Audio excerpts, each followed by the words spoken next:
ফরিদ আহমদ আপনি লিখেছেন, রমজান মাসে মারা গেলে জান্নাত নিশ্চিত এবং কবরের আযাব মাফ। কোরআন সুন্নাহর আলোকে এরকম কোনো কথা আছে কিনা জানতে চাই।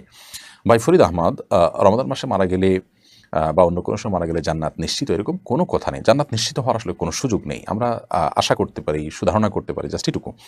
আর এমনিতে কবর আযাব মাফের যে বিষয়টা আছে, রমজান মারা গেলে অনেকে মনে করেন যে কবর আযাব মাফ আর কবর আযাব হয় না, এটাও ধারণা প্রসূত কথা। কারণ বা সুন্নাহর কোথাও এরকম কোনো কিছু নেই যে রমজান মাসে মারা গেলে তার কবরের প্রশ্নোত্তর হয় না বা কবর আযাব হয় না।